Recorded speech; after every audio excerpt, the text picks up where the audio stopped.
Death, everyone's friend. Cathar Love 137.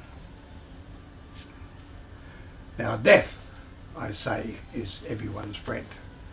I don't say the process of dying is everyone's friend. That can be absolutely horrific for some people. Others die in their sleep. Doesn't seem fair. Others get blown up and wouldn't even know about it. But death itself, that moment of death, whatever our consciousness is, as it is now, I'm doing a recording, you're looking at me, that's our consciousness. If suddenly we had a bullet in the brain, next thing, our consciousness, there would be no difference whatsoever. Your spirit would be looking at me, no change, except your body would have slumped to the floor. And you'd be looking at that body saying, what the hell, what's this, who's this going on, what's going on here? And it would take you a while to wake up to the fact that your body, you're dead. Someone said to Confucius, can you tell me how we should serve the spirits? God. He said, well, if you don't know how to live your life, he said, how can you hope to please the spirits? Oh, okay. He said, well, can you then explain life? Can you tell me about death? He said, well, if you can't understand life, he said, you don't have much hope knowing much about death, or words to that effect.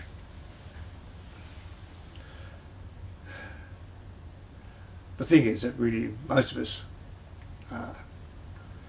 I do say I'm an exception, probably because I'm a Scorpio, who like those types of things, what's really going on in the world, what's going on behind the scenes, what happens when you die, this esoteric, different types of things that are in the esoteric world. And that seems to be part of the Scorpio's nature, which was brought to my attention not long ago. But I would say I've seriously read books, done past life regressions, taken other people back to past life regressions, books on near-death experiences, books on reincarnation, virtually anything I can get hold of that I feel would advance my understanding of what happens at that moment of death and what happens after that moment of death and in the world of spirit. I had a teacher once, I was studying Chinese medicine, and I remember him saying, he said, if you read one book on a subject, some specific subject, he said, already you know much more than anyone else about that particular subject. He said, if you read 2 books on that subject, you know a lot more than other people. And he said, if you read 3 or 4, you're now becoming a specialist on that particular subject. Well, on death and dying, I've tried to find out not the religious truth, but the realities of what actually happened. And to this end, I've been to spirit mediums. I mentioned once before, a few videos back, about going to ASIO, E-Z-Z-I-O, the Angelo, here in Sydney, a wonderful spirit medium. I had one before Susie. She unfortunately departed and retired and has gone to Queensland. And I was with her for about 6 occasions over about 15 years or something, 12 years. She was great because you're in contact. My mother and father are always there. My guide Breda, often, usually there. But anyway, there was a period of about 4 years that I literally could not find a really superb spirit medium, the likes of Susie. And then thankfully I came across, through a friend, this Asia, and so I saw him again about a week ago, and for my second session. And how I wish, if they said, what is it you wish for the world, for people? I would wish for anybody and everybody to go to a genuine spirit medium. Because all these people that are gathered up in religion, this religion and that religion and this, you know, that's fine. But when they talk about the day of judgment and you'll be a good boy or a good girl or whatever, and you'll go up here or go down there, and it's for eternity, and all these terrible, terrible things, this is psychological torture. And to lay this on little kids, my God. You know, I've got Chinese friends, they got no religion whatsoever, but they're wonderful people, great people. And they seem to get by without any religion. My God, anyway. But the thing is that for a lot of people, it's and especially older people, when it's time that they not feeling well and they feel that death is not necessarily imminent, but it's not that far off, because they're getting to that age, 70 or whatever it is. I'm past that. But anyway, it's just a load that's taken away from people's shoulders. But people, I've talked to one or two, and I said, well, are you interested in going? Oh no, it's too spooky for me. Oh no, spooky? My God, it's a riot if you go to the right people. I mean, I remember Susie saying, my God, there's more traffic in here than Times Square, because sometimes there's 5 or 6 people here. And again, when I go with Asia, and he said, actually he complimented me. He said, look, he said, sometimes for a medium, he said, it's difficult, he said, because things are so plain, and he said, it's sometimes hard to, is that my own thoughts or just coming through from the spirits? He said, but your lot, he said, oh gosh, he said, all these different things going on. And so it's sometimes it's a bit of a riot, and it's fun. So to this end, I want to just mention a couple of things. This is something I'm reading it because I was there for half an hour, but it's eight pages of information. And this is something how it goes. And he says, there's a man there called Arthur standing there as well. I said, is it an artist, Arthur James? Maybe. I went to art school with him. He just walked into the room. He said, tell him that Artie's here. I better just say Arthur. He calls himself Artie to start with. Interestingly enough, he just stood there. He didn't get any attention, didn't get my attention the first time. He's standing there on the right hand side. I said I didn't know whether he was alive or dead, because I hadn't contacted him for a few years. Well, he's certainly here in spirit, meaning he's dead. He didn't get my attention, so he came back bashing on something. I thought, what's he making a noise for? He actually came back wearing a suit of armour, so I couldn't miss him. He's obviously a bit of a character, was he? I said, he had his little eccentricities. Next page. When he came in, he had a sword, which he bashed on the armour, on the steel on his chest. Then he lifted up his visor to let me have a look. He called himself Artie. He said to call him Arthur. He said he appreciated my friendship. He appreciated your friendship. A good friend and a good man. Oh, that's nice. He appreciates all that as well.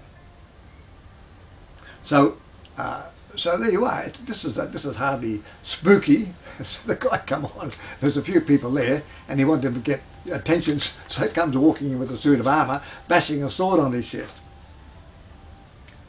And then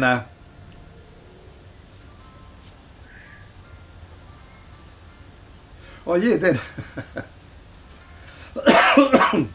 another time he says, I heard this drum roll, dun, dun, dun, dun, dun, dun, dun. Then I saw a curtain open and lights turn on, shining. And he said, were you on the stage? And I said, no, I used to manage a hypnotic show called Ron Rico. He said, well, he's here, and he's just saying thanks. He said, Thank you, a good friend, he said. You did a good job. The only person he could trust, he's telling me. One of the few people he could ever trust over the years. So he does acknowledge this as well. So there's all these people from who are part of my life coming in unexpectedly, and so people that actually some I've even forgotten about over the years. So it's great, and if people can, by doing this, suddenly you just realise what a lot of codswallop, the stuff that they lay on us, there's rocks that they keep putting on our shoulders, you know. So by seeing a medium, a good spirit medium, they're just taking away those rocks. So that would be something that I wish for everybody. And also the other thing is, on every occasion that I've been, my parents, my guides, my friends that have died, that have turned up, not once has ever talked about any discomfort they're having. They're all happy. Look, they're worried about us. They're worried about our health sometimes.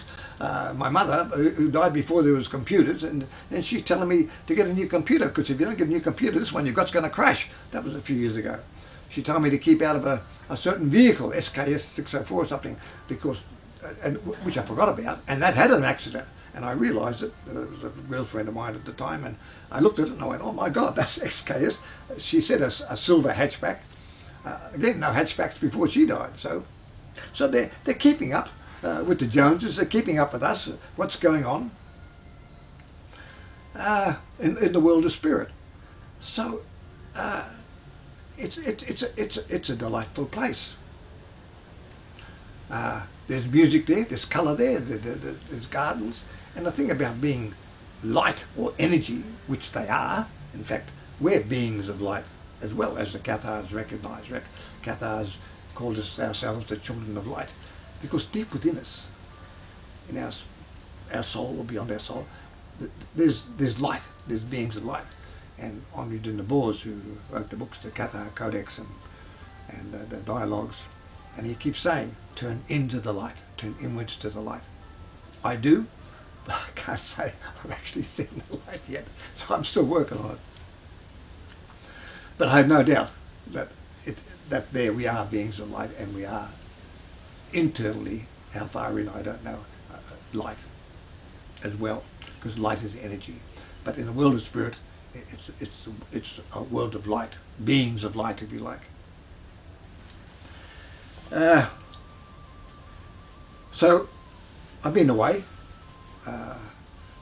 London, Paris, Toulouse, Montsegur, was burnt, back again, friends, seeing friends, and then off to Rome, Florence, Rome, and then back here.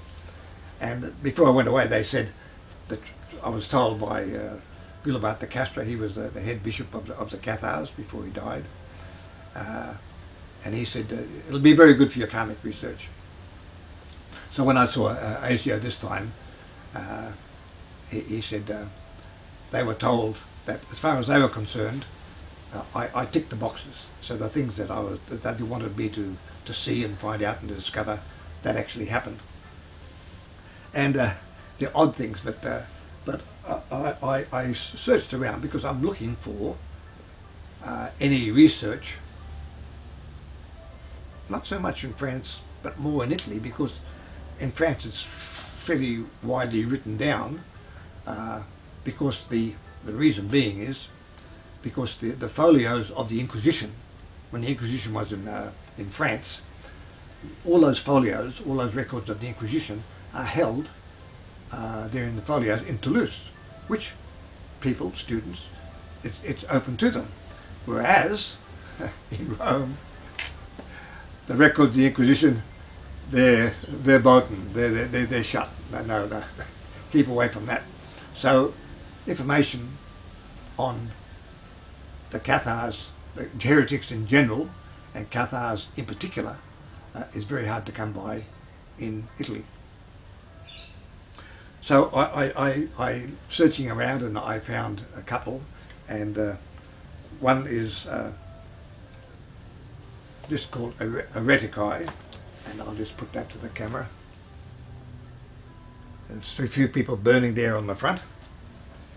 And the other one is Il Manual del Inquisitore. I'll put it here. And you may notice a person being sawn in half, which makes it a fairly interesting cover. Now both books are in Italian, and an older Italian, but the manual for the Inquisitor was written by Bernardo Gui. And for those of you that were lucky enough to read the book, the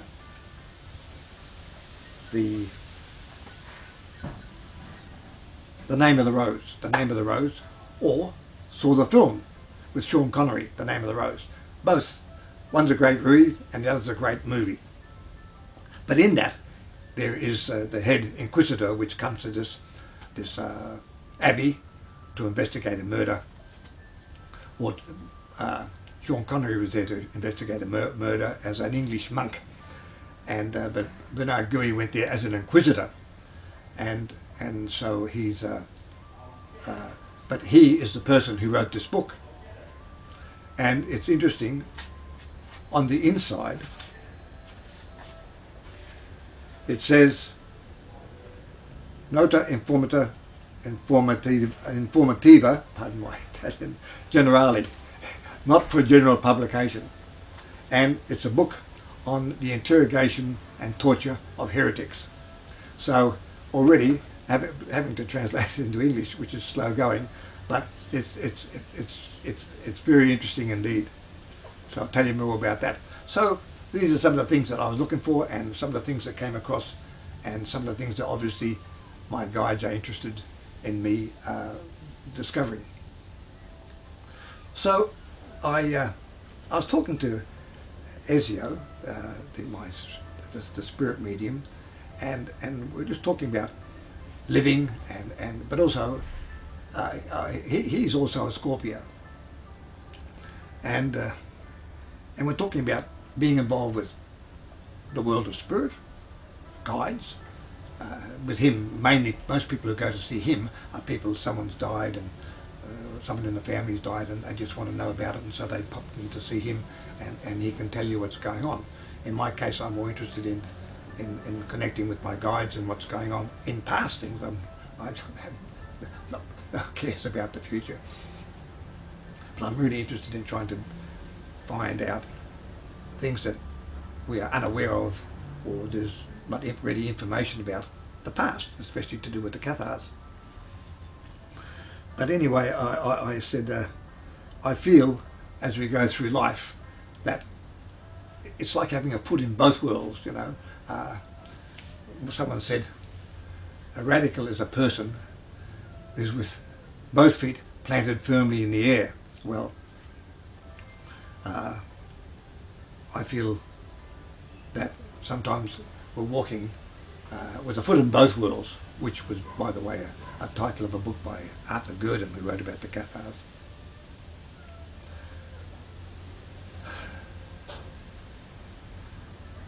Luckily and thankfully, there are more and more people who are spirit mediums. I mean, there's the people doing the tarot and astrology and what have you, astrologers. They're there by the thousands. But to go to a genuine spirit medium, and you know they're genuine because your family's going to be there. He doesn't or she doesn't know your family, your relatives. He doesn't or she doesn't know your friends, and yet they're talking about them. He or she doesn't know your guides, your spirit guides, but you may or may not be aware of them. I know mine. One of my guides that I'd never really had any contact with, but I was told she was there, is a Carmelite nun called Mary, who's tiny, and she arrived, and so she made her presence felt for the first time. So that was really great. So I who is more or less into a universal philosophy and so forth, and have no particular love or dislike, not for religious people, but for religions. I just feel they've done more harm than good over the years. I have a Carmelite nun as a guide, so I'm honoured and appreciative of it, but at the same time surprised.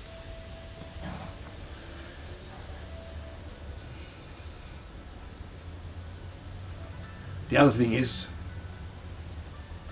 and which was of major importance to me,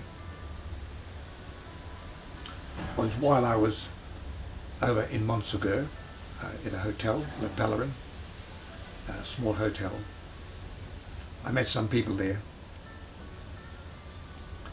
and these people, a number of them, two different groups, were very interested in Mary Magdalene, because there's quite a few people in the south of France who are very caught up in Mary Magdalene and the story that they have it over there, and there's quite a number of churches of Mary Magdalene, is that she was the Christ wasn't crucified and didn't die, but he made his way to France, to the south of France, and settled there with Mary Magdalene. That's the basis. But from that, there's a whole range of different stories, and these people they tend to argue amongst themselves about the veracity, the truth of each of their beliefs. I have no particular interest in Mary Magdalene per se, but she either influenced the Gospel of John, or the Gospel of John influenced Mary Magdalene, because Mary Magdalene is, interestingly enough, one of the Gospel of Mary Magdalene is one of the Gnostic Gospels that they found at Nag Hammadi in 1954, I think, by this tribesperson. They found it in a metre-high jar, and there's all these writings, and they were the Gnostic Gospels. Evidently they were buried when Constantine, he got sick of all the Christians fighting and all the infighting amongst themselves. That's Gnostics and Orthodox Christians with all their various and varying beliefs, because it was a developing belief system at the time, with lots of different influences upon it. And he just said, look, give me the books or the writings that you consider orthodox, and we burn the rest. Get rid of them. Stop this infighting. You've only got these certain things, and that was the basis of the Bible. But a lot of these writings, in this particular case in Nag Hammadi, the monk in that area, or monks, they weren't going to burn those Gospels, and so they were buried. But when they were rediscovered, they are the closest Gospels that we have to the time of Christ. And wouldn't it have been great if Jesus Christ had actually written down a few pages and would have saved a lot of things that have actually happened. Oh, by the way, Socrates didn't write anything, Plato wrote everything for him, and Buddha didn't write anything himself. That was written, things weren't written about Buddha for a couple hundred years after him, so a few of them have that in common. But within the Gnostic Gospels, there's the Gospel of Mary Magdalene, and incidentally, it's the only Gospel that's been signed by the author. So you've got Matthew, Mark, Luke and John, etc. But none of them were ever signed, whereas there is a signature on the Gospel of Mary Magdalene. The connection then is with the Gospel of John, because they talk about the children of light, and Cathar say we are children of light in the world of spirit. They're beings of light, light being energy. And so there's this connection with Catharism, because to the Cathars, the Gospel of John was their most important gospel as far as the New Testament was concerned, and they considered the Old Testament the work of the other God, a lesser God, the Artificer. The good God, the Cathar God is, of course, the source, the good God, and then they felt to explain the reason why there was evil in the world, because a good God couldn't have evil, and therefore there must have been a lesser God or divinity that created the world and its pain and all the things that the hurtful things that go in our world. So this was the explanation which a lot of people went by at that time. This is a Gnostic explanation.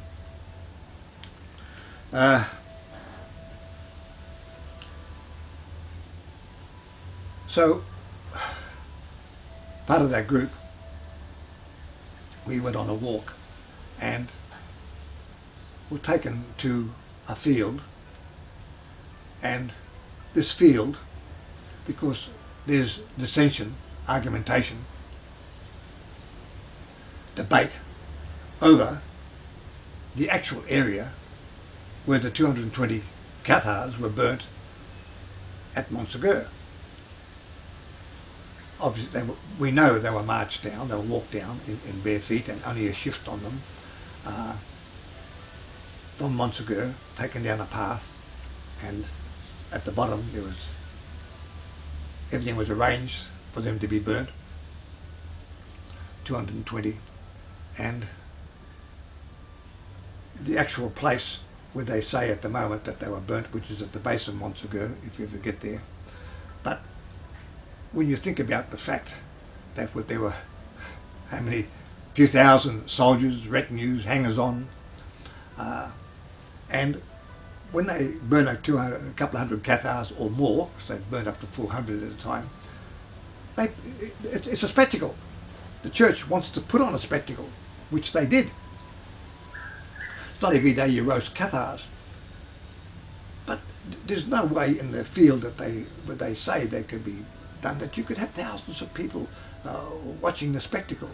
So down on this particular field, which is just further down and to the left of, if you're walking down from Montsegur, it's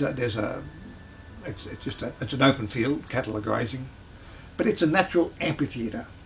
And the moment I saw it, you can imagine the tents put up, because all they knew for a fortnight the Cathars were going to be burnt there. So they would have had the bishops, the Catholic bishops and the cardinals and the local inquisitors and all the various people, all the knights, the lords and ladies, the hangers-on, wives, prostitutes, all the people that go hangers-on with the crusades. They're all there, and that area would allow tents to be erected, a large palisade or to enclose the fire. And it was just so obvious. Plus, all the wooded area around there was where they'd have to chop down and find the firewood to burn the Cathars. So that was really that was for me trying to find out the history of the place and find out more about the history of the Cathars. That was really a revelation. So thanks to the Magdalenians for that. So it was a good trip. Myself and Monica enjoyed it. One other odd little aspect was it was quite amusing at times, because in Australia virtually all cars are automatic, no gears. But if one goes to hire a car, in my case this time it was Hertz, the previous occasion was Euro cars. Doesn't matter what car you get, it doesn't matter whether it's a Mercedes, luxurious Mercedes, or something else, they're all manual. I said, don't you have any automatic? Because then my partner could drive as well. He said, listen, he said, you're in France. He said, you need a manual over here to drive around the hills and byways. And So manual it was. So here's an Australian who drives a manual on the wrong side of the road in the country, don't know, obviously got maps and so forth. So on some of our trips, here we were driving away, and Monica's beside me, and she's got her GPS, except that her GPS, because she was originally Chinese, she's a Chinese Aussie now, but she's got her GPS, and all the instructions are in Chinese. So I thought, this is something. Here I am in a car, driving a manual on the wrong side of the road and being directed by a GPS which is in Chinese. So there were a few little oddities like that. One thing I need to mention is we went to the caves at Ornolac, or Usat, which is in the Arige Valley, and it's a lifetime experience, because these caves, the largest in Europe, they go underground for 5 miles and in various directions. At the other end of this large, very large mountain range, there's another opening to the same caves, and there, in the caves at New, and that's where they have all the drawings and paintings, prehistoric drawings and paintings, and they're there. But funnily enough, at the other end, where we went in, which is 5 miles away underground, although they're connected, and they're not connected now because they've walled it up, because they want to protect the actual, they don't want wind coming through, and they want to protect, give extra protection to the actual paintings in there. But the cave system does go right through, and it is vast, and there are areas in there that literally you could take a cathedral and put the cathedral in. It's called a cathedral. There's lakes, one part there because people occupied it 26,000 years ago, and there was about 6 kids there, six children of various ages, and the guide said, go and look for the bones, and then you just move a few rocks around, and there's all the bones you want. There's animal bones, human bones, and so about 6 kids and a few others collected about 24 bones, all in about a 10-minute period.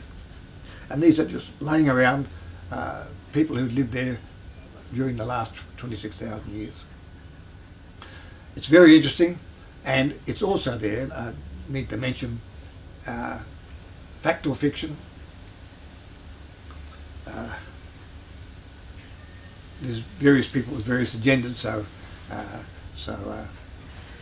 whether it's fact or fiction, there's different stories put out. But for sure, there were people, there were robbers, the Cathars. Lots of people took refuge in these caves when there was danger outside. And they're huge caves, so it'd be an obvious thing to do.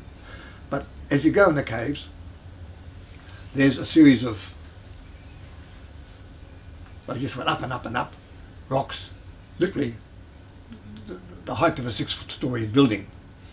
And the story goes that these Cathars, when the Crusaders came down, the ones who massacred the people of Montségur and all around the south of France, when they came for these people, they just took up the ladders, and so there's no way the Crusaders could clamber up and get these people, capture these Cathars. So what they did was they actually bricked up the caves, and the story goes that 500 Cathars literally starved to death in those caves, which were then opened. So if that did happen, obviously France and the church are not interested in those facts coming out. But it was told by the people there who were giving you the history of the caves.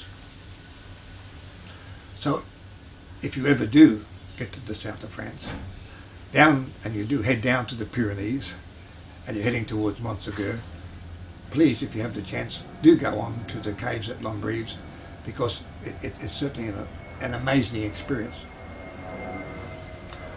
I'm rambling on a little bit with the trip and the various things that happened, and my experience only 4 or 5 days ago with my spirit medium, and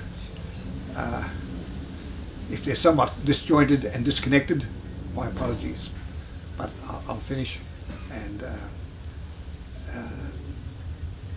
I do wish, as I said before, that harking back to death being the best thing in our lives, really the act of dying, not the process of dying, but the act of dying, that moment of dying is, from what I can gather, is in actual fact delightful. It's a delightful experience, but our brain doesn't miss a beat, and we're suddenly in the world of spirit. We'll be greeted there by our guides, our friends, and in the world of spirit. And if you're ready and you've done sufficient lifetimes, you'll hang around up there, eternity, immortality for eternity. If it's necessary for you to learn more, you'll be reincarnated, and the process goes onwards. But it's a good story. It's not something to be frightened of. In fact, just to finish, Henri de Boers said, if you really analyse it, life and what could happen, really, and considering what happens at the end when you go to the world of spirit, really, there's nothing to be frightened of at all. I'll leave you on that note. Bye for now.